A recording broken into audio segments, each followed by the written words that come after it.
Shalom, saya Wahyu Widiawati, senang bisa ketemu di program Perjumpaan dengan Tuhan. Hari ini kita akan ngobrol dengan Pendeta Rovinus Pangaribuan, seorang pebisnis yang melayani Tuhan, ayah dari 3 orang putra-putri, dan hari ini kita akan dengar bagaimana sih perjumpaan pribadi beliau dengan Tuhan. Shalom, Shalom Pak Ibu. Rovinus. Iya. Senang bisa ketemu Pak Rovinus lagi. Amin, saya juga. Iya, apa kabar Pak? Baik, Iya. baik. Mantap. Tadi muter-muter ya ke sini ya. Iya. Tapi saya puji muter. Tuhan bisa ketemu. Iya. Pak Rovinus, beliau seorang hamba Tuhan. Kekasih Tuhan mungkin kalau lihat penampilannya nggak percaya kalau beliau hamba Tuhan. Tapi beliau ini hatinya adalah pelayan Tuhan ya. Amin.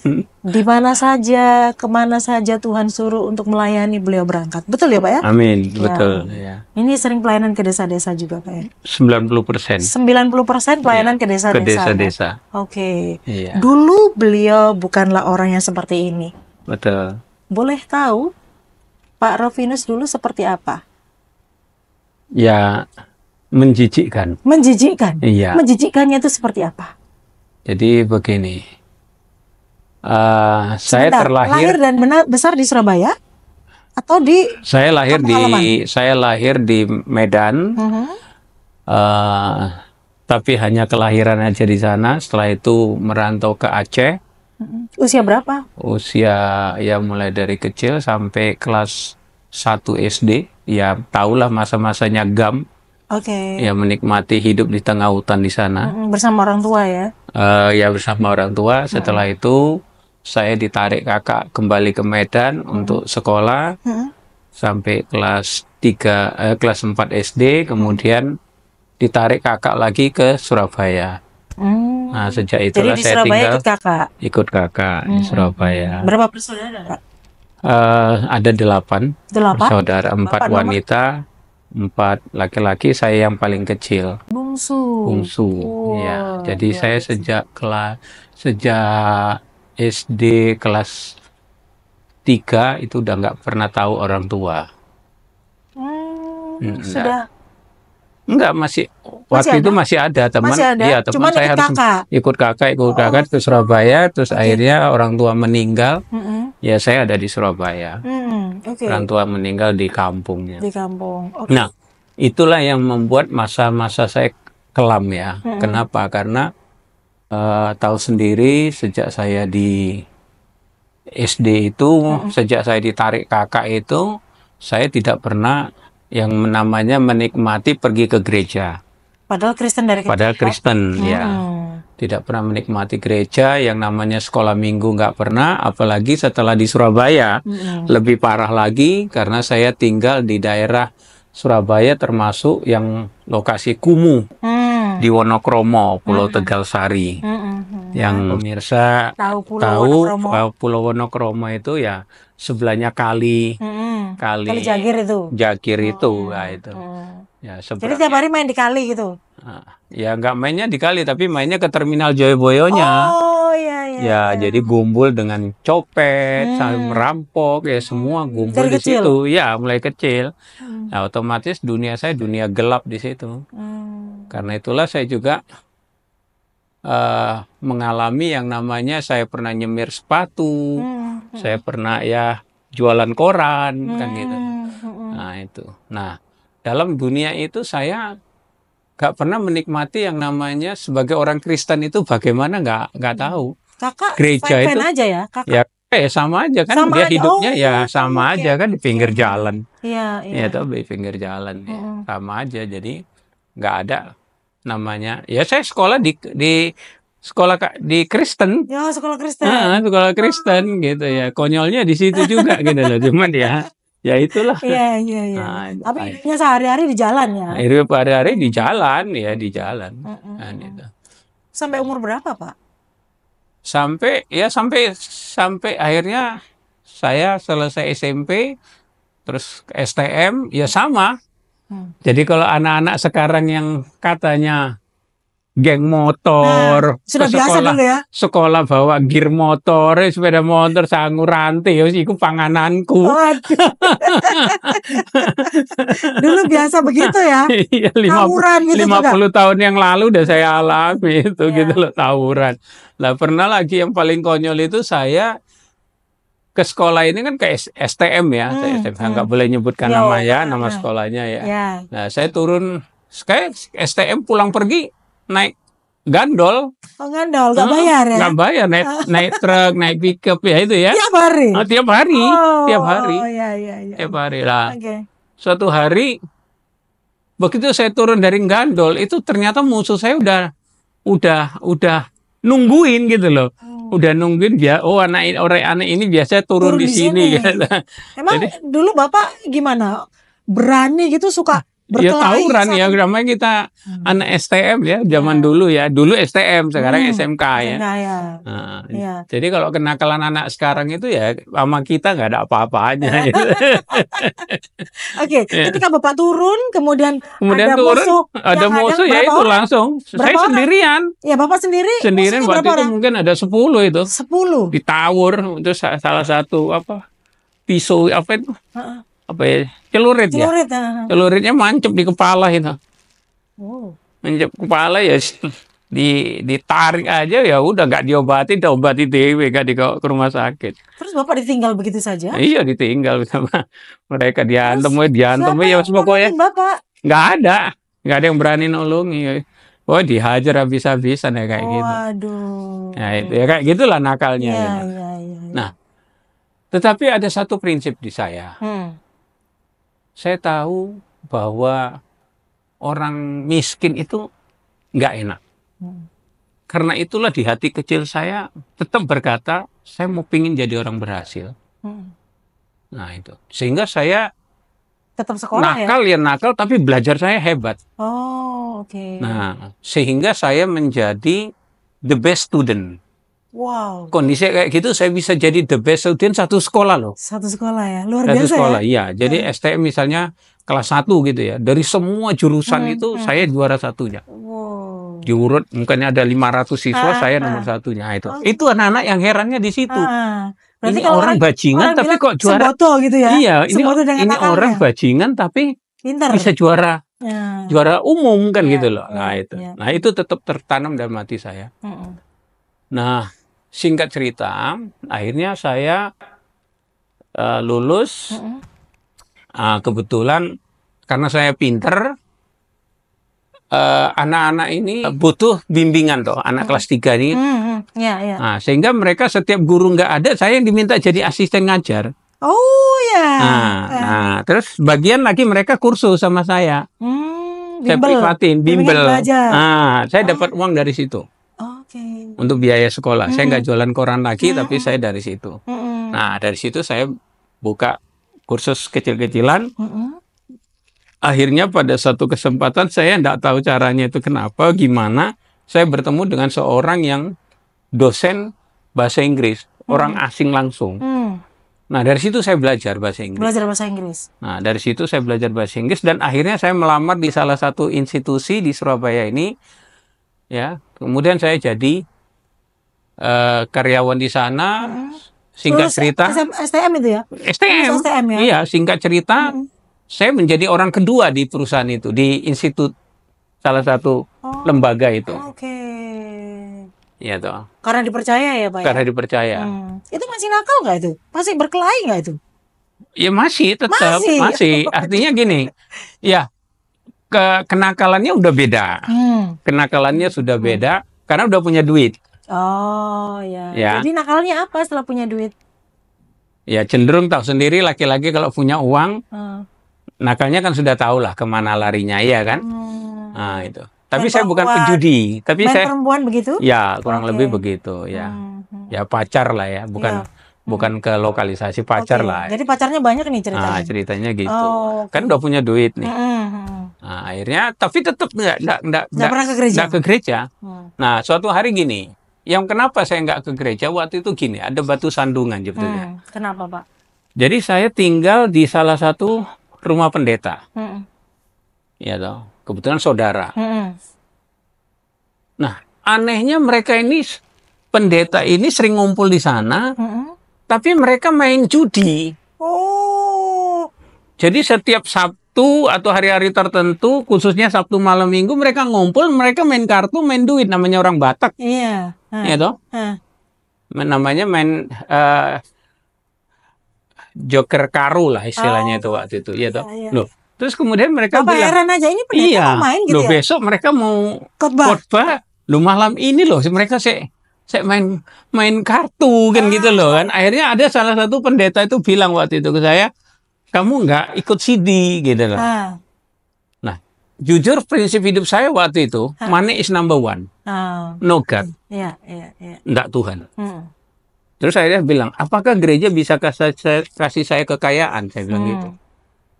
Ya toh. Karena apa? Karena gereja yang waktu itu menawarin saya untuk CD, itu kan saya harus CD kan 1 tahun. Nggak seperti gereja-gereja yang tahu ya. Gereja itu kan CD harus 1 tahun. Berarti saya setiap minggu kan berarti harus menghilangkan waktu saya untuk CD kan gitu lah. Nah, padahal saya kan waktu itu karena ngototnya saya tadi itu prinsipnya harus berhasil, harus kaya, harus punya uang, karena orang miskin itu pasti posisinya di belakang. Maka saya harus cari duit. Jadi minggu pun saya kerja. Jadi waktu itu saya kerja mulai dari jam 7 pagi sampai jam 3 subuh. Wih, tidurnya kapan itu? Nggak ada. Nggak tidur. Wow. Paling tidur saya 2-3 jam. Wow. Efeknya duit banyak. Iya. Nah, itu yang membuat saya makin sombong. Makin sombong. Sampai akhirnya saya menikah dengan seorang wanita.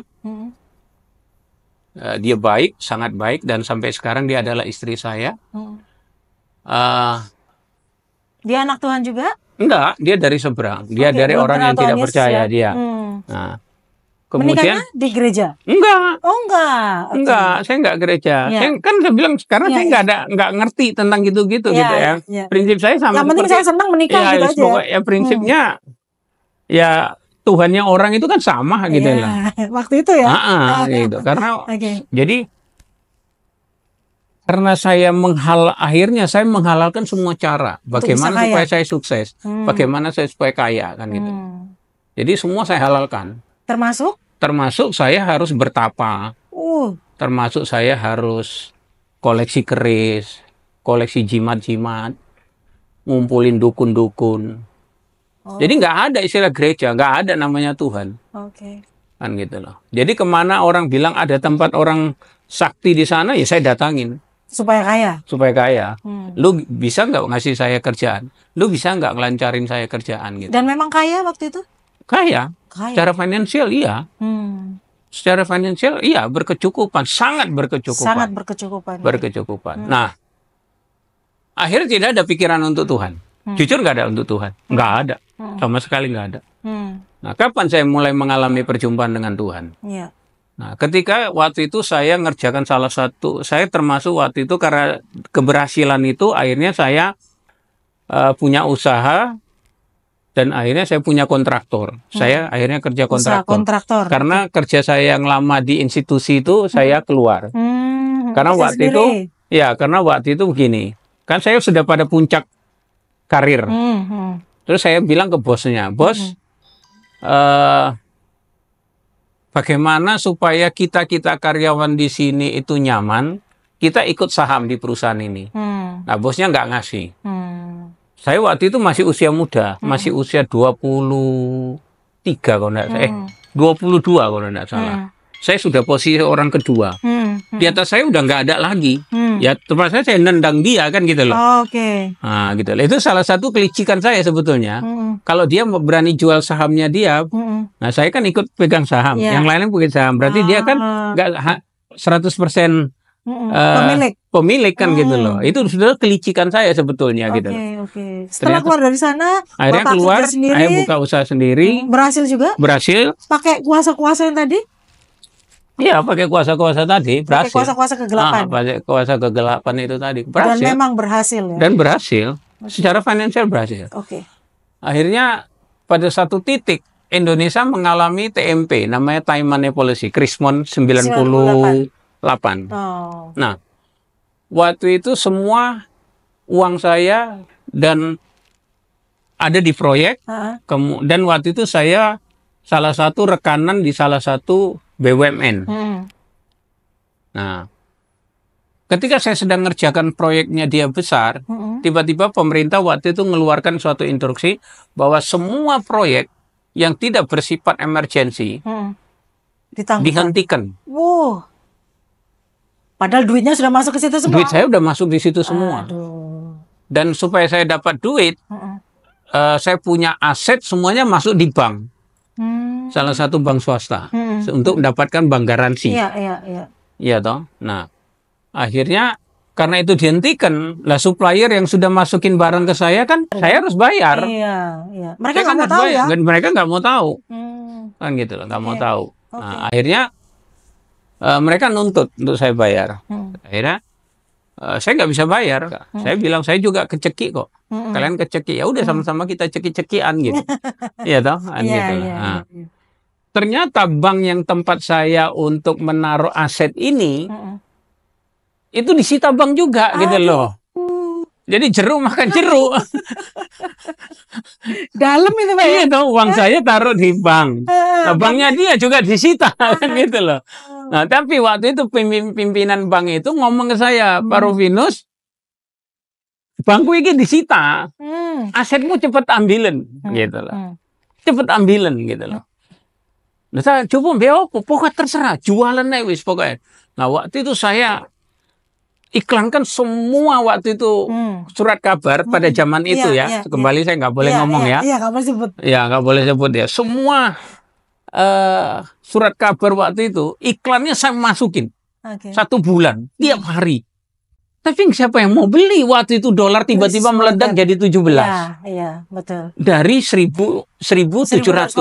Hah? 1.250. Nah, 1.250 tiba-tiba meledak jadi 17. Kan orang nggak mau. Kan gitu loh. Akhirnya singkat cerita sampai akhirnya bank itu disita, rumah gue ya katut. Jadi Bapak nggak punya apa-apa? Nggak punya apa-apa, bambung, Dari kiring. begitu kayanya, habis. Nggak punya apa-apa, habis sama sekali. Disita semua. Ya bayangkan itu rumah. Sudah menikah ya? Sudah punya anak belum? Sudah punya anak? Belum. Saya 8 tahun menikah, nggak punya anak. Padahal karena waktu itu saya ekonomi bagus, saya dipegang oleh salah satu profesor di Surabaya ini, ahli kandungan yang paling terkenal. Nggak boleh saya sebutkan lagi. Saya dipegang dia sampai tahunan. Nggak ada hasilnya, 0. Saya tanya, Dok, ya apa hasilnya? Sabar. Di sini diceluk Pak Sabar ya. Pak Sabar mainnya di tretes ya. Iya toh? Kan itu loh. Jawabannya cuma sabar gitu loh. Oke. Nah, kan setelah nggak punya anak habis, belum ada bambung. Nah, tapi waktu ditagih itu yang kekuatan istri saya itu luar biasa. Dia memang stres. Dia stres. Di rumah digedor, dibilang lah bajingan segala macam. Nah, bojoku jujur wayu, cantik. Paling cantik sedunia. Kalau saya jadi juri Miss Universe pasti menang. Karena istrinya paling cantik. Enggak, memang asli cantik. Ya. Nah, waktu itu dia punya pilihan banyak. Aku katut karo tak terusno karo wong lanang bambung iki, opo aku tak minggat ae kan gitu loh. Tapi ternyata dia tetap milih saya. Tetap setia dengan Tetap setia. Nah, selama saya bermain kuasa kegelapan itu, dia udah ngomong, untuk apa kamu gitu-gitu itu? Nggak ada gunanya lah. Padahal beliau juga belum kenal Tuhan Yesus ya? Belum kenal Tuhan Yesus. Sama-sama nggak kenal Tuhan Yesus. Tapi dia selalu ngingatkan saya gitu loh. Ingatkan saya. Saya bilang, yes, gampang lah gitu. Karena dia lihat saya kan setiap Jumat Legi saya ngurusin keris-keris, ngurusin pusaka, ngurusin dari waktu-waktu tertentu. Rumah saya 1 kamar itu saya sediakan kayak gini. Untuk kita penyembahan berhala di situ. Karena dukun-dukun saya panggilin semua toh. Kita melakukan penyembahan berhala di situ. Untuk kita ya ritual lah. Nah, gitu loh. Nah, itu kosnya gitu. Nah, ketika saya jatuh waktu itu, semua tak panggilin. Semua dukun-dukun yang nggak karu-karuan itu tak panggilin semua. Supaya bisa ditolongin. Supaya saya ditolong. Gimana supaya saya dapat pembeli? Gimana supaya saya keluar dari masalah ini? Bukan hanya di Jawa ini, sampai saya ke Sumatera sana. Sampai saya ketemu sama salah satu ahli loh, orang pinter. Dia bilang ke Mbak Wahyu gini, tanganmu hilang, hilang loh. Oh, Betul. oke. Jadi waktu itu istri saya bilang, Bu, Ibu mau pulang ke Surabaya? Iya. Bu, tak kasih oleh-oleh ya? Iya boleh gitu. Apa? Ibu tak kasih berlian ya gitu. Iya tak? Iya gitu. Ibu tahu dari mana dia bikin berlian? Dari mana? Hah? Dia ambil gerenceng rokok. Jadi berlian? Gerenceng rokok tahu? Dilintingin sama dia gini. Satu, dicopek lagi. Aku udah kayak gini. Tapi ini nggak berlian, tisu. Beginiin, 2, 3, 4, 5. Ayo Bu, untuk buat mainan cincin ya. Betul loh. Jadi berlian? Jadi berlian. Dan ini saya buktikan, saya bawa ke Delta Plaza. Ngetes. Bener? Dari Sumatera. Bener. Oh. Sekian karat, makanya hebatnya loh. Tapi nyatanya dia nggak bisa menyelesaikan masalahku. Oke. Jadi waktu itu saya bilang, aku mau pulang. Gitu. Tapi aku nggak punya sangu, tak bilang gitu. Kamu ada duit berapa? Duitku tinggal 100.000 gitu. Mana duitmu 100.000 itu? Ini. Dikasih ke saya kasih ke dia. Terus dia bilang, ya udah, masukin ke dompet. Udah pulang sana ke Sumatera. Lu mau beli apa saja, semuanya semua, nanti bisa kan? Lu bener loh. Aku mau beli pesawat, beli pesawat. Mau beli tiket? Beli tiket. Iya toh, mau beli tiket. Berapa tiketnya? 2 juta. Tak buka dompetnya ada loh, di 2 juta. Oh. Iya loh. Tapi dengan syarat dia bilang, jangan ambil susunya, jangan ambil kembalinya. Iya. Oh. Jadi saya pergi ke restoran mau makan, ya. Ambil kembaliannya gitu ya? Iya, ambil kembaliannya. Berapa Pak? 20.000. Ambil. Ada duitnya. Akhirnya saya tanya, lo ini duit kondi gitu. Lah waktu ngambil tiket, masa nggak dicek di X-ray? Ya. Asli loh. Ya. Kayak gitu loh. Ya. Tapi nyatanya nggak bisa nolong. Nggak bisa nolong. Singkat cerita, akhirnya rumah saya disita, Bang. Aset saya semua disita, Bang. Mobil-mobil saya disita, Bang. Terus Bapak tinggal di mana? Dan akhirnya aku kirim Bambung. Akhirnya dengan uang yang ada, saya ngontrak. Ngontrak rumah. Ngontrak rumah di daerah Tengger itu. Dan satu titik saya ngomong sama Tuhan. Kok masih ingat Tuhan? Akhirnya. Pernah dengar tentang Tuhan ya? Ya, otomatis pernah ya. Pernah ya. Terus karena kan sekolahnya sekolah Kristen ya? Sekolah Kristen, ya. Ya misa masih tetap pernah ikut lah ya, sekali 2 kali. Ya. Terus akhirnya waktu itu saya ngomong gini. Saya nggak tahu, tiba-tiba saya ngomong, Bapak, aku pulang. Mulai dari situlah saya akhirnya dipertemukan dengan seorang hamba Tuhan. Akhirnya saya berkenalan sama dia. Dari situlah saya mulai belajar berdoa. Nah, akhirnya timbul fire, keinginan untuk mendekat kepada Bapa. Walaupun masih miskin ini ya? Banget ya? Banget. Dan pada akhirnya waktu itu, sebelum ngontrak rumah itu, ada satu hal yang sangat tragis, yaitu saya juga heran kenapa kok rumahku yang di Darmo Indah yang sekarang itu nggak kesita, nggak terdeteksi. Tidak terdeteksi. Oke. Tidak terdeteksi. Akhirnya Bapak pulang ke Darmo, ke Darmo itu, tapi kan nggak ada pintu rumahnya. Nggak ada pintu nih, nggak ada apa-apa. Wong itu tak geletakno kok, nggak ada. Iya, karena saya kan waktu itu punya uang, punya rumah banyak. Kan nggak kreken itu gitu loh. Akhirnya saya sama istri saya tidur di situ. Ibu Wahyu tahu? Tanpa pintu. Ibu Wahyu tahu? Itu rumah di pinggir jalan raya. Nggak ada pintu. Saya hanya punya sepeda motor Alfa. Itu yang tak pakai nutupin pintu. Saya sama istri saya tidur di situ dengan tikar. Bayangkan dari rumah yang punya garasi 4 mobil langsung masuk loh.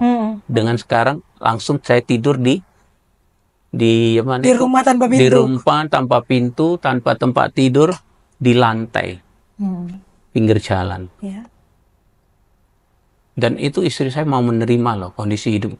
Dan saya tidak ada cerita sama keluarga siapapun, saya nggak mau. Bapak nggak minta bantuan? Enggak. Oke. Itu memang karakter Setelah saya. Bapak ketemu tadi dengan hamba Tuhan, kemudian Nah, dibimbing. jadi setelah itulah saya akhirnya ngomong sama Tuhan. Disitulah momen saya ngomong sama Tuhan. Tuhan, aku pulang. Aku pulang. Bapak langsung jadi semuanya satu persatu dikembalikan gitu, atau tetap proses? Enggak segampang itu. Oke. Itu yang orang harus memahami. Ya, tidak segampang itu. Akhirnya saya bilang saya pulang, ekonomi tetap nggak jalan. Tetapi saya hanya ada kedamaian. Kedamaian. Saya dibimbing seorang hamba Tuhan, diperkenalkan. Ya, dia ikut pelayanan, tak supiri, segala macam gitu ya. Nah, terus akhirnya nggak tahu hati saya ada kerinduan selalu ingin dekat sama dia. Nah, caranya yaitu akhirnya saya sering diajak ke Bukit Doa, ke Ungaran. Saya doa di sana, saya doa sama terus sama istri Oh, berdua. Terus saya berdoa di sana. Nah, akhirnya saya bisa kontrak rumah yang di Tengger itu. Di Tengger itu. Karena saya kan juga masih punya proyek. Ya toh, yang juga jatuh tempo, ada tagihan kan gitu ya. Cuman pada momen itu kan betul-betul berat waktu itu, semua cut. Nah, akhirnya saya bisa kontrak rumah di Tengger itu. Cukup murah juga. Saya juga aneh-aneh dapat rumah kok murah. Alasannya katanya, ya waktu itu saya nggak tahu. Saya nggak tahu. Ternyata rumah itu tanda petik ada penghuninya. Gitu. Jadi orang takut, maka di kontrak murah gitu loh. Gitu. Karena 1 hari sebelumnya, 2 hari sebelumnya itu anaknya mati di situ gitu loh. Oke. Gitu loh. Tapi ya, Bapak ketika masuk situ tidak terjadi cuek aja, wong aku bekas pengikut setan. Iya toh, pengikut setan. Terus? Iya toh. Ya, hal gitu-gitu. Ya. Malah aku pernah daftar loh, jadi itu di Trans TV, pemburu hantu itu loh. Uji nyali. 3 kali loh aku daftar di situ, nggak ditompo-tompo. Oke, setelah Bapak mengalami pulang, akhirnya aku pulang Bapak, aku bilang, akhirnya aku doa. Nah, mulai disitulah saya merasa damai. Sekalipun belum dipulihkan ekonomi. Ada damai dengan Tuhan. Saya merasakan ada damai. Fire untuk saya doa itu kuat banget. Gimana nasib keris-kerisnya dan pegangan-pegangannya? Akhirnya itu saya buang. Saya panggil seorang dukun, saya bilang ini saya kasih semua ke kamu. Pakai acara pelepasan gitu? Wah, nggak ada gitu-gituan saya nggak. Saya hanya hubungan saya sama Bapak. Sama Tuhan. Saya hubungan dengan Bapak itu. Jadi akhirnya saya kasih dia, saya mulai komunikasi sama Bapak. Nah, di situ saya merasa fire dengan Bapak. Selalu melekat sama dia. Nah, itulah yang saya merasakan turning back saya itu 180 derajat.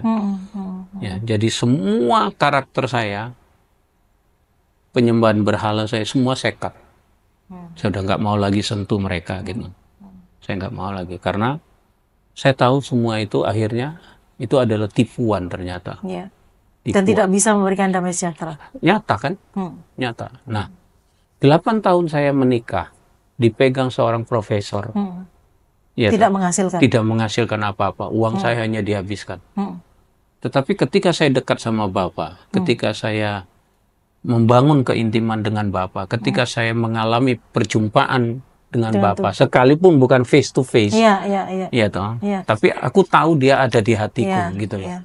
Dia membalut lukaku. Dia nggak pernah ingat dosa-dosaku yang lalu. Nah, yang aku merasakan bagaimana dia memulihkan aku pertama kali, bukan ekonomi loh, tapi hatiku. Kemudian rumah tanggaku. Dalam situasi kayak gitu, Bu Wahyu, di mana saya udah nggak punya dokter, saya udah nggak dipegang medis sama sekali, ya toh.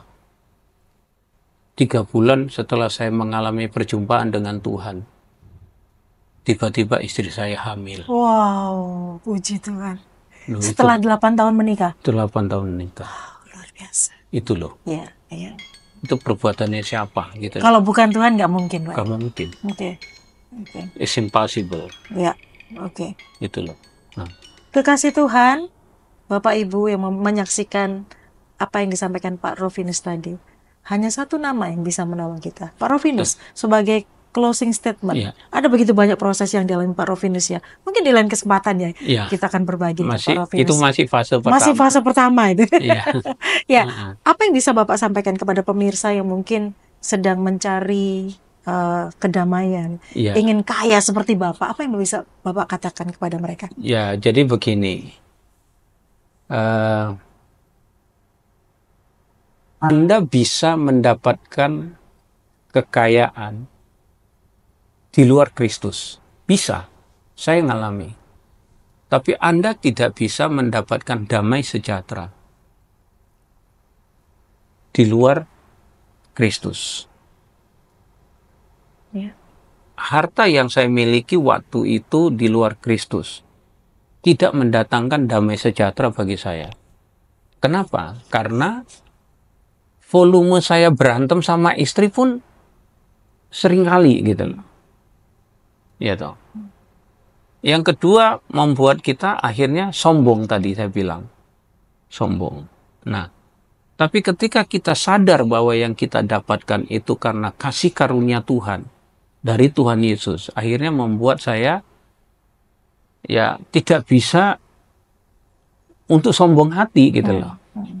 Jadi apapun masalah yang sedang kita hadapi, seperti saya waktu itu, jangan cari pertolongan di luar Kristus. Ya.